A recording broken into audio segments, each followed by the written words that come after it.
Hello viewers, learning take মিডিয়ার পক্ষ থেকে স্বাগতম। আজকে আমরা দেখব কিভাবে কি ফ্রেম ইউজ করে হোভার এফেক্ট দিতে হয়, অর্থাৎ আমরা সিএসএস অ্যানিমেশনের যখন করি তখন কি ফ্রেমের ইউজ করি। সো কি ফ্রেমটা হচ্ছে আপনার একটা স্টার্টিং এবং এন্ডিং ভ্যালু দিয়ে দেয়, যেটার মাধ্যমে আসলে অ্যানিমেটেড হয়। তো এখানে আপনার স্ক্রিনে দেখতে পাচ্ছেন যেই অ্যানিমেশনটা হোভার এফেক্টে আসছে, তো সেটা আমরা কি ফ্রেম দিয়ে তৈরি করব। তো এই জন্য আমরা প্রথমে যে কী করব, প্রথমে আমরা আমাদের একটা ফোল্ডার তৈরি করে নিব। যেমন এখান থেকে আমি একটা ফোল্ডার তৈরি করে নিচ্ছি এবং এটা দিচ্ছি কি ফ্রেম এফেক্ট। সো একটা ফোল্ডার কিন্তু আমরা ক্রিয়েট করে নিয়েছি। সো এই ফোল্ডারে গিয়ে আমরা একটা ফাইল করব, সো টেক্সট ফাইল বা টেক্সট ডকুমেন্ট। তো এখানে আমি এটাকে দিব index.html index.html। সো দেখুন, এটা যখন আমি দিয়েছি তখন দেখুন একটা গুগল ক্রোমের আইকন চলে এসছে। দেন হচ্ছে এখানে একটা ফোল্ডার করব আমরা, যেখানে হচ্ছে আমরা সিএসএসটা রাখবো। সো আমাদের সিএসএস ফোল্ডারের ভিতরে আমাদের একটা টেক্সট ডকুমেন্ট থেকে আমরা ফাইল ক্রিয়েট করে নিব। সো সেটা হচ্ছে আমাদের style.css। তো আমরা এই কোডটা করব হচ্ছে সাবলাইম টেক্সটে। তো সাবলাইম টেক্সটে আমরা চলে যাব। সাবলাইম টেক্সটটি ওপেন করার পরে আমরা কি করব, আমাদের যে এই যে ফোল্ডারটি আছে, অর্থাৎ আমি যেখানে ফোল্ডারটি ক্রিয়েট করেছি, এটি ড্র্যাগ এন্ড ড্রপ করে আমি সাবলাইম টেক্সটে অ্যাড করে নিব। সো দেখুন, এখানে কিন্তু আমাদের index.html ফাইল এবং css এর যে style.css ফাইল সেটাও কিন্তু চলে আসছে। সো আমি index.html এ আসলাম। আসার পরে দেন হচ্ছে আমি আবার গুগল ক্রোমে যাব। গুগল ক্রোম থেকে গিয়ে বুটস্ট্র্যাপে যাব। বুটস্ট্র্যাপের ওয়েবসাইটে আমরা গেলাম এবং ওখান থেকে আমি বুটস্ট্র্যাপ 5 এর যে স্টার্টার টেমপ্লেট সেটা ইউজ করব। তো দেখুন, এখানে কিন্তু অলরেডি 4.5 আছে, আপনারা আপার ভার্সনগুলোও নিতে পারেন। তো এখানে একটা স্টার্টার টেমপ্লেট আছে। বুটস্ট্র্যাপ যে আমরা ইউজ করতেছি তা কিন্তু না, জাস্ট টেমপ্লেটের যে কোডটা সেটা নিয়ে আসতেছি, এই যে স্টার্টার টেমপ্লেট। তো এখান থেকে এটা কপি করে নিলাম। কপি করে নেওয়ার পরে এটা এখানে পেস্ট করে দিলাম। পেস্ট করার পরে দেখুন এখানে অনেক কিছু বলা আছে। সো আমি এখান থেকে এই যে বডি ট্যাগের ভিতর যা আছে সবগুলো কিন্তু আমি ডিলিট করে দিব। So okay, fine. দেন হচ্ছে আমাদের বুটস্ট্র্যাপের একটা লিঙ্ক করে দেওয়া আছে সিএসএস এর, তো এটা থাকলো। তো এখান থেকে আমি চাইলে এটা বাদ দিয়ে দিতে পারি। কোডটা যত ইজিলি করবেন তত বুঝবেন। সো এখানে রাখলাম। তো এটা হচ্ছে আসলে বুটস্ট্র্যাপের যে সার্ভার সেখান থেকে লোড হচ্ছে। এছাড়াও আমরা একটা কাস্টম সিএসএস কিন্তু অ্যাড করেছি, তো সেটাও লিঙ্ক করাই দিব। সেটা লিঙ্ক করাই দিতে গেলে আমি এখানে লিঙ্ক ক্রিয়েট করে নিলাম এবং এখানে এটার যে লোকেশন, সেই লোকেশনটা হচ্ছে আমাদের সিএসএস ফোল্ডারের ভিতরে style.css নামক ফাইলটি রয়েছে। সো আমি কিন্তু এটা এখানে অ্যাড করে নিলাম। অ্যাড করে নেওয়ার পর আপাতত আমাদের কাজ শেষ। সো এখান থেকে এগুলা যদি আমি সরিয়ে দিই হেড থেকে, কোনো সমস্যা নেই, একদম পুরো ইজি। দেন হচ্ছে টাইটেল আমরা কি ফ্রেম দিয়ে একটা হোভার এফেক্ট দিচ্ছি। সো টাইটেলে সেটাই লিখবো, কি ফ্রেম হোভার এফেক্ট, সেটা লিখলাম। দেন হচ্ছে বডিতে চলে আসলাম। বডিতে এসে আমরা প্রথমে একটা h1 ট্যাগ নিব। সো h1 ট্যাগ নিয়ে আমি এখানে লিখবো যে আমাদের চ্যানেলের যে নামটা আছে সেটা লিখে দিব। ওকে, ফাইন। এটা যখন লিখে ফেললাম দেন হচ্ছে এই h1 ট্যাগের ভিতরে আমরা আরো কাজ করব। সেই h1 ট্যাগের ভিতরে আমি একটা স্পেন ট্যাগ নিব, স্পেন, এবং এই স্পেন ট্যাগের ভিতরে আমি আমাদের চ্যানেলের নামটি নিয়ে দিয়ে দিব আবার। তো এটা কেন করতেছি, এখানে আপনারা একটু যদি লক্ষ্য করেন তাহলে দেখবেন যে আমাদের যে অ্যানিমেশনটি ছিল, সো সেই অ্যানিমেশনে দেখুন যে লার্নিং টেক মিডিয়া ব্যাকগ্রাউন্ডে একটি রেড কালার আছে এবং যখন এটা অ্যানিমেটেড হচ্ছে তখন কিন্তু ভিতরে আরেকটা কিন্তু টেক্সট আছে। তো সেটাই আমি স্পেনের মধ্যে দিয়ে লিখতে চাচ্ছি। সো এবং এটা লিখলাম। তবে তার আগে আমাদের একটা কাজ করতে হবে, যে আমরা কন্টেনার দিয়ে নিই। পাশাপাশি আপনার স্পেস নেওয়ার জন্য কন্টেনার দিতে হয়। সো কন্টেনার দিলাম এবং কন্টেনারের মাঝখানে আমি রো দিব। সো যখন আমি রো কল করব তখন কিন্তু আমাকে কলামও দিতে হবে। সো এই যে আমি এখানে বুটস্ট্র্যাপ যে লিঙ্কটা ইউজ করছি, তো এটা হচ্ছে এই রো কলামের ক্ষেত্রে আমার কাজ করবে। তো আমি এখানে কলাম দিব, দিয়ে কলাম দিলাম। সো এই যে এখানে যে আমি কন্টেনার রো এবং কলাম দিলাম, এই কলামের ভিতরে আমাদের যা কোডটা আছে সেগুলো আমি নিয়ে যাব। সো নিয়ে এখানে আমি রেখে দিলাম। ওকে, ওকে, ফাইন। আমাদের কোডটা কিন্তু লেখা হয়ে গেল। সো এই হচ্ছে আমাদের এখানকার মার্কআপ। তো এখানের ভিতরে আমাদের কিছু সেকশন দিতে হবে। যেমন এখানে যে রো রয়েছে, এই রো এর একটা ক্লাস দিব। ক্লাস আমরা লিখবো, যেমন এটাকে লিখবো হোভার এফেক্ট। এখানে h1 আমরা একটা ক্লাস দিব, কারণ এটাকে আমরা যাতে ধরে সিএসএস করতে পারি। তো এই ক্লাসের নামটা দিব আমি টাইটেল, টাইটেল দিয়ে দিলাম। দেন হচ্ছে স্প্যানে আমি একটা ক্লাস নেম দিব। ওকে, তো এখানে এটাকে স্প্যানের ভিতরে আমরা দিয়েছি ক্লাসটা টেক্সট বক্স। সো এটাকে আমরা এখানে দিব না, স্প্যানটা আলাদা থাকুক। এটাকে আমি আরেকটা ডিভের ভিতর নিব। সো আরেকটা ডিভ, যেটার নাম দিব আমি আসলে যে যেটার ক্লাসটা হবে আমাদের টেক্সট বক্স। সো এখানে আমি ক্লাসটা টেক্সট বক্স হিসেবে রাখলাম। দেন হচ্ছে এই স্পেন ট্যাগটাকে পুরো ডিভের ভিতরে আমি আসলে নিয়ে যাব, এই ডিভের ভিতরে। সো এটাই হচ্ছে আমাদের মার্কআপ। সো আশা করি এটা বুঝতে পেরেছেন। একদম কিন্তু আমরা ইজিলি কোডটা করতে পেরেছি। এবং এখন আমি এটাকে ব্রাউজারে যদি ওপেন করি তাহলে আমি কি দেখবো, দেখি আসি। সো ব্রাউজার যখন আমি এটা ওপেন করব, তো এখানে রিলোড দিলে আমরা হচ্ছে এই রাইটিংগুলো দেখতে পাচ্ছি। সো এখানে হচ্ছে আমরা এবার সিএসএস এর কাজগুলো করব। তবে সিএসএস এর কাজগুলো করার আগে আমাদেরকে এর ক্লাসগুলো দিয়ে আসতে হবে। সো এখানকার মধ্যে আমাদের প্রথমে যে ট্যাগটি আছে সেটা হচ্ছে বডি। আমি style.css এ যাব। তো এখানে গিয়ে আমি বডিকে কল করব। বডি কল করার পর আমার কি কি ক্লাস আছে, যেমন এখানে রো এর ভিতর হোভার এফেক্ট আছে, এই ক্লাসটা আমরা নিয়ে নিব। তো এখানে গেলাম, যাওয়ার পরে ক্লাসগুলো হচ্ছে ডট দিয়ে কল করতে হয়। তো এটা নিলাম, নেওয়ার পর হোভার এফেক্টের পরে আমাদের আছে যে টাইটেল ট্যাগ না, এটা হচ্ছে আসলে h1 ট্যাগের ভিতর ক্লাস। সো এটা আমরা নিয়ে নিব, টাইটেল যে ক্লাসটা রয়েছে। ওকে, সো এটাকে লিখতে হবে টাইটেল।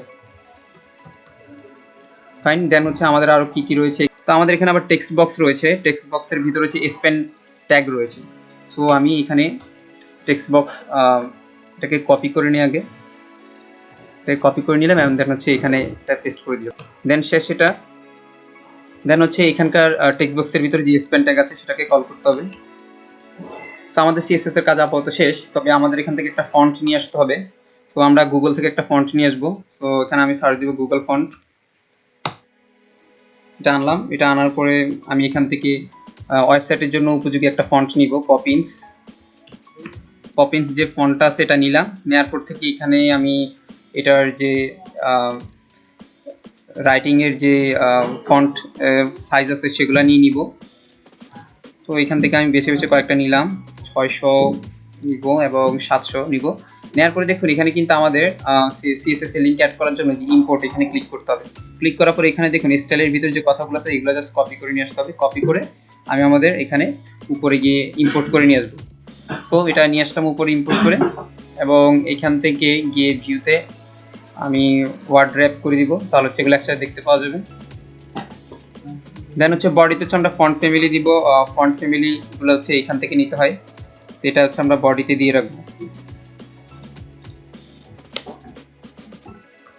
এখন আমি যদি ওয়েবসাইটে যে আবার আমাদের রিলোড দিই আমাদের পেজটাকে, তাহলে দেখবেন আমাদের যে ফন্ট সেটা কিন্তু চেঞ্জ হয়ে গেছে। সো এবার হচ্ছে আমরা সিএসএস এর কাজ করব। তো এটার জন্য আমরা যেটা করব যে ইনস্পেক্ট করব। তো ইনস্পেক্ট করার জন্য এখানে রাইট কি ক্লিক করে ইনস্পেক্ট অপশনে গেলাম। অপশনে যাওয়ার পরে এটা এভাবে আসছে। তো এটা এভাবে আসার পরে দেন হচ্ছে আমি এটাকে এখানে কার্সর দিয়ে ধরবো। ধরার পরে যে এখানে দেখুন আমরা যে এটাকে মার্কআপ করেছি, বাম পাশে মার্কআপ দেখাচ্ছে। তো এখানে হোভার এফেক্ট, এখানে আমি ক্লিক করলাম। এই হোভার এফেক্টে ক্লিক করে আমি যেটা করব যে এখানে আমাদের যা যা প্রপার্টি আছে সেগুলো দিব। তো এখানে আমি যেটা করব প্রথমে টেক্সট অ্যালাইন করে ফেলবো। টেক্সট অ্যালাইন হচ্ছে যে বাম এবং ডান পাশ থেকে সেন্টার করবে। দেন হচ্ছে অ্যালাইন আইটেম করব। অ্যালাইন আইটেম করলে যেটা হবে যে এবং উপরে নিচ থেকে এটা সেন্টার হবে, উপরে নিচ থেকে। সো এটা এখানে বোঝা যাবে না, এটা একটা কারণে বোঝা যাবে না। এটা আমি না দিয়ে আমি আগে প্রথমে এটাকে মিনিমাম হাইটটা দিয়ে নিই। সো এটার মিনিমাম হাইট দিব 100 ভিউ পোর্ট হাইট বা ভার্টিক্যাল হাইট যেটাই বলেন না কেন, এটা দিয়ে রাখলাম। দেওয়ার পরে এখন আমি বুঝবো যে উপরে নিচে কিভাবে এটা সমান হচ্ছে। তো এটাকে আমি যেটা করবো অ্যালাইন আইটেম করব। অ্যালাইন আইটেমস করে এটাকে আমি সেন্টার করে দিব। সো দেখুন অ্যালাইন আইটেম সেন্টার করার সাথে সাথে কিন্তু এটা মাঝখানে চলে এসছে। সো আমি এটাকে সুবিধার্থে উপরে নিয়ে গেলাম। দেন এই হচ্ছে আমার বিষয়। দেন এখানকার কাজ শেষ আপাতত। দেন হচ্ছে আমাদের যে টাইটেল, এই টাইটেলের ভিতরে কিন্তু আমাদের এই যে লার্নিং টেক মিডিয়া কথাটা রয়েছে, এবং আমাদের যে ডিপ ক্লাসের ভিতর যে স্পেন ট্যাগ রয়েছে সেটাও কিন্তু রয়েছে। তো যাই হোক, আমি এখানে টাইটেলের ভিতরে প্রথমে কালার দিব। টাইটেলের ভিতরে প্রথমে ফন্ট সাইজ দিয়ে নিই। ফন্ট সাইজ কালার যত স্টাইলিং আছে সব করা যাবে। তো ফন্ট সাইজ এখানে আমি 40 পিক্সেল দিলাম, বা এটা আরও বাড়লে কমালে এটা বাড়বে। তো আমি এখানে আপাতত 40 পিক্সেল দিয়ে রাখলাম। এবং এখানে আমি যেটা দিব ফন্ট সাইজ দেওয়ার পরে ফন্ট ফ্যামিলি অ্যাপ্লাই হয়ে গেছে বডি থেকে। এখন হচ্ছে কালার দেওয়ার পালা। সো কালার হচ্ছে আমরা রেড দিব। সো রেড করলাম। দেন হচ্ছে এইখান থেকে আমি কালারটা একটু হাইড করে দিই, হাইড করে একটু গাঢ় করে দিব। সেইভাবে কালারটি রাখলাম, এবং এখান থেকে ফন্ট হোয়াইট দিব এটাকে বোল্ড করার জন্য। এটাকে আমরা কিন্তু বেছে বেছে ফন্ট হোয়াইটের যে হোয়াইটগুলো সেগুলো কিন্তু নিয়েছিলাম গুগল ফন্ট থেকে। তো দেখুন এখান থেকে আমি 700 যেটা সেটাকে এইভাবে রাখবো। Okay fine. দেন এই কালারটাকে আর একটু লাইট আপ করে দিই। ওকে, তো আমার টাইটেলের আপাতত কাজ শেষ। তবে টাইটেলে এইখানে মার্জিন যে আছে, মার্জিন বটমে আমরা পুরো 0 করে দিব। এটা কিন্তু বাই ডিফল্ট একটা মার্জিন কিন্তু পাচ্ছি, যে দেখুন নিচে হলুদ কালার হয়ে আছে। সো আমি এটাকে মার্জিন বটমটা 0 করে দিলে আর নিচে এই জিনিসটা হবে না, এই স্পেসটা পাবে না। সো এখন যদি আমি এখানে যাই, দেখুন নিচে কোনো আর কোনো স্পেস নাই। ওকে, মার্জিন বটম করা শেষ আমাদের। দেন হচ্ছে আমরা এবার ইয়েতে যাব, টেক্সট বক্সে যাব। টেক্সট বক্সে গিয়ে এখানে আমরা পজিশনিং করব। সো এখানে পজিশন দিবে অ্যাবসোলিউট, এবং এখানেও আমাকে যেটা করতে হবে, টপে 0 দিতে হবে, রাইটে 0 দিতে হবে, টপ 0, এবং আমি যদি এটাকে লেফট 0 করে দিই তাহলে একদম মাঝ বরাবর চলে আসবে। সো দেখুন এটা কিন্তু এখন একদম মিলে গিয়েছে এটার সাথে। সো এটা মিলে যাওয়ার পরে দেন হচ্ছে আমি এটাকে যেটা করব, যে একটা বর্ডার দিবে এখানে, বর্ডার 2 পিক্সেল সলিড। একটা বর্ডার কিন্তু পড়ে গিয়েছে, সেটা 2 পিক্সেল না, এটাকে আমি 7 করে দিব, 7 পিক্সেল সলিড। এটা করে দেওয়ার পরে এখানে একটা হাইট অ্যান্ড ওয়াইড দিয়ে দিব। হাইট হচ্ছে আমার 200 পিক্সেল দিব, এবং 200 না, এটা 150 পিক্সেল দিলেই এনাফ হবে, 150 পিক্সেল। এবং ওয়াইডতে দিব 150 পিক্সেল, অর্থাৎ এখন কিন্তু আমাদের স্পেন ট্যাগের মধ্যে কাজ হচ্ছে। সো ওয়াইডও দিয়ে দিলাম আমরা 150 পিক্সেল। ওকে, সো এটা ব্যাপারটা এইভাবে আসতেছে। ওকে, সো এখানে কিন্তু দেখা যাচ্ছে যে ভিতরে যে লেখাটা সেটা কিন্তু র্যাপ হয়ে গেছে। সো এটাকে র্যাপ ভাঙার জন্য আমাদেরকে যেটা করতে হবে, হোয়াইট স্পেসটা নো র্যাপ করে দিতে হবে। হোয়াইট স্পেস নামে একটা প্রপার্টি আছে, সেখান থেকে আমি নো র্যাপ করে দিই। সো নো র্যাপ করে দেওয়ার পর দেখুন যে লাইনটা কিন্তু এখানে আর ভেঙে যায় না, এটা কিন্তু সরাসরি আছে। তো যাই হোক, এটা যখন হয়ে গেল, হয়ে যাওয়ার পরে এখানে আমরা এখন এই যে বক্সটাকে, সাধারণত এই টেক্সট বক্সের মধ্যে কিন্তু আমরা এই বর্ডারের কাজটা করতেছি, ভিতরের রাইটিংটাও মানে মার্জ হয়ে যাচ্ছে, কিন্তু সেটার কাজ পরে করবো। তো আমরা আপাতত বর্ডার দিয়ে খেয়াল রাখি। তো এখানের মধ্যে যেটা করব, আমি বর্ডারটাকে এখন ট্রান্সফর্ম করে এটা রাইটিং এর সাথে পুরো মিডলে রাখবো। এর জন্য আমি ট্রান্সফর্ম করলাম। ট্রান্সফর্ম করার পরে এখান থেকে ট্রান্সলেট একটা প্রপার্টি আছে, সেটা আনতে হবে। সেখানে ট্রান্সফর্ম বানানো হয়নি, এই জন্য এটা পাচ্ছে না। তো এখানে এসটা বাদ করেছি। সো এখন হচ্ছে ট্রান্সলেট এই কথাটা এখন পাবে। যে দেখুন ট্রান্সলেট কথাটা কিন্তু চলে আসছে। তো ট্রান্সলেট কথা আসার পরে এখানে দেখুন আমাদের টপে 0 দেওয়া আছে। সো টপে যদি আমি এখানে 50 করি, 50% করি, তাহলে এটা এইভাবে আসবে। এবং এখানে যদি আমি এটাকে -50% করি, তাহলে আর এটাকে 0 করে দিই, এটা হচ্ছে উপরে নিচের ইয়াটা পড়ে, ডান বামে পড়ে, আর এটা হচ্ছে উপরে নিচেরটা পড়ে। সো আমি -50% করে দিলে এটা মিডলে চলে আসবে। এই যে দেখুন একদম কিন্তু মিডল বরাবর হয়ে গেছে। সো এখানে যদি টপ আপনি 50% দেন, এখানে ততটা মাইনাস করে দিতে হবে। ওকে, আপাতত এটার কাজ শেষ। এটার কাজ শেষ হওয়ার পরে আমরা এখন হচ্ছে স্পেন ট্যাগে যাব। স্পেন ট্যাগের ভিতরে আমাদেরকে এখন এটাকে আবার পজিশনিং করা লাগবে। সো এটাকে আমি পজিশন করে অ্যাবসোলিউট করে দিলাম, এবং পজিশন করে অ্যাবসোলিউট করে দেওয়ার পরে এটাকে হচ্ছে আমি এখানে টপ 0 করলাম, এবং হচ্ছে এখানে লেফট 0 করে দিব, লেফট 0 করে দিলাম। ওকে, ফাইন।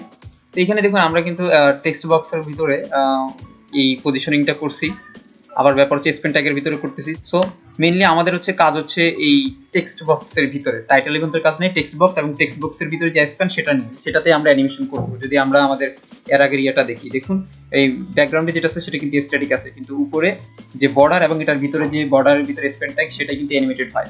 সো ঠিক আছে, আমরা এই জন্য এটা নিয়েই কাজ করব। তো যাই হোক, আমাদের এখন আমরা চলে যাবো স্পেন ট্যাগের ভিতরে। স্পেন ট্যাগের ভিতরে কাজ করছিলাম। সো স্পেন ট্যাগে হচ্ছে টপ লেফট 0 এভাবে দিছি। এখন এখানে দেখুন টপটা যদি আমি 50% দিই এখান থেকে, তাহলে সেটা দেখুন একটু নিচে চলে আসতেছে।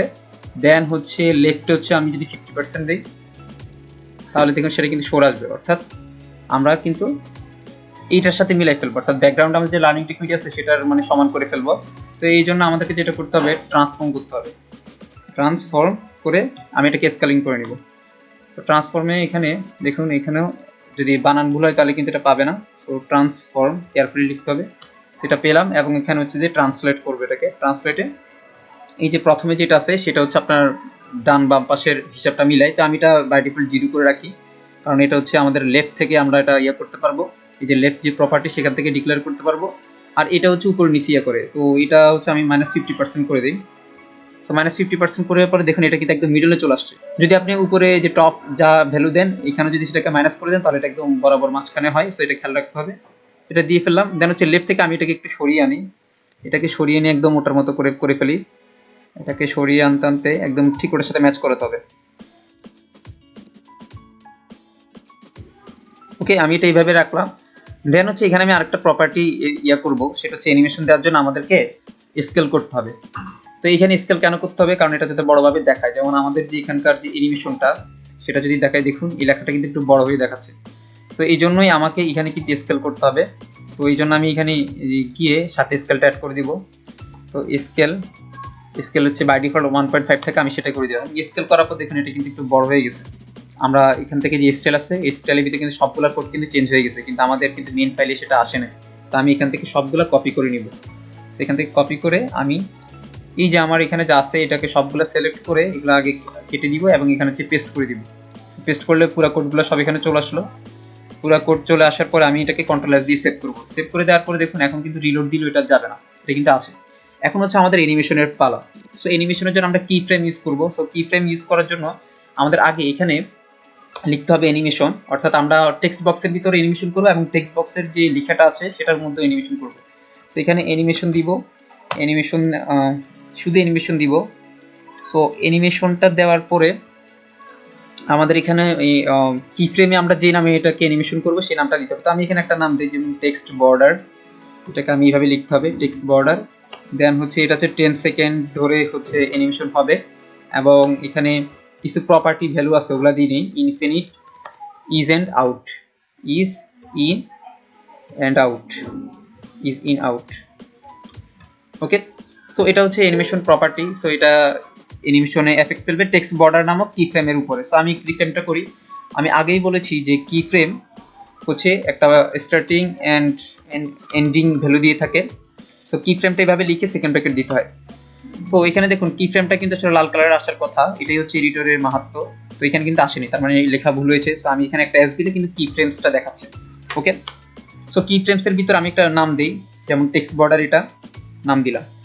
দেওয়ার পরে আমি এখানকার ভিতরে প্রপার্টি দিব। সো এখানে আসলে ট্রান্সফর্ম করবে, এই ট্রান্সফর্মের মাধ্যমে কিন্তু সে লেফট থেকে রাইট ইত্যাদিতে যাবে।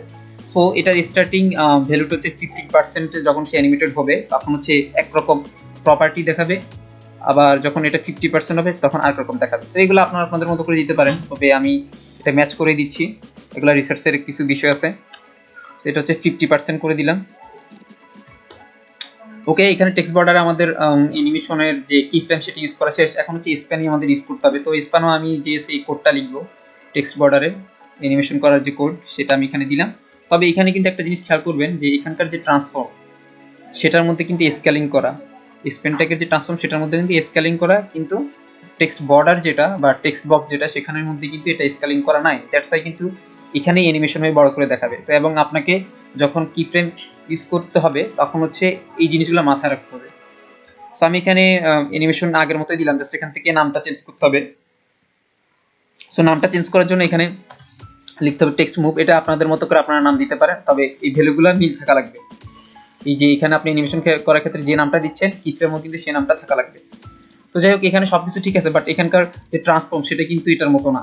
তো এখানকার যে ট্রান্সফর্ম এটা আমি কপি করে নিয়ে আসবো, কপি করে নিয়ে এসে আমি এটাকে এখানে দিয়ে দিব। দিয়ে দেওয়ার পরে এখানেও আমি এটা দিয়ে দিব। আপাতত আমাদের কাছে এখন হচ্ছে আমরা এগুলোকে ম্যাচিং করার জন্য আবার ওয়েবসাইটে গিয়ে রিলোড দিব। ওয়েবসাইটে গিয়ে আমি রিলোড দিলাম। রিলোড দেওয়ার পর এখানে দেখুন কোনো অ্যানিমেশন হচ্ছে না। অ্যানিমেশন হচ্ছে না কারণ ব্যাপার হচ্ছে এখানে আপনি জিরো করে রেখেছেন, অর্থাৎ টেক্সট যে মুভ হবে সেই মুভটা কিন্তু সে দেখাচ্ছে না, এবং টেক্সট যে বর্ডার সেটাও কিন্তু মুভমেন্ট দেখাচ্ছে না। সো টেক্সট বর্ডার ইয়া কোনটা, কি ফ্রেম হচ্ছে এটা। তো এখানে আমি যদি দিয়ে রাখি যে 300%, অর্থাৎ সে 300% রাইটের দিকে যাবে, তাহলে সে এখান থেকে প্লে করতে পারে। যেন হচ্ছে আমি এটাকে রিলোড দিই, দেখুন পুরা টেক্সট বক্সটাই কিন্তু 300% করে ডান দিকে চলে গিয়ে আবার আসতেছে। আমি আবার রিলোড দিচ্ছি, 300% কিন্তু ডানে গিয়ে আবার আসতেছে। তো এখানে দেখুন একটু কেঁপে উঠতেছে স্ক্রিনটা, এখানে হয়তো একটা স্ক্রল বার পাচ্ছে। তো আমি এখানে এটাকে 280 করে দিব, তাহলে দেখবেন এটা আর হবে না। 280% করে দেওয়ার পর আমি যদি এখন একটা রিলোড দিই, দেখুন আর কিন্তু এরকম কোনো স্ক্রিন কাঁপতেছে না, জাস্ট অ্যানিমেশন হচ্ছে। কিন্তু কত হচ্ছে এখানে খালি বর্ডারটা অ্যানিমেটেড হচ্ছে, কিন্তু টেক্সটটা তো আমাদের এইভাবে অ্যানিমেটেড হলে হবে না।